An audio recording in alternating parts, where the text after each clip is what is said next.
chỉ là tôi cắt xếp mà sớm mới vậy ngay đó sớm mấy ban ban tập tim mỏng bán xong mới mang khé ok nghe đấy bao kẹo phết ấy ấu rồi mình like vui vui đi được rồi bạn rú là mình mỏng mà lột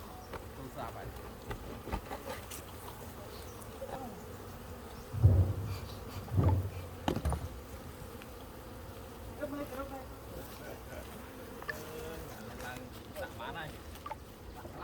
cái thảo vô camera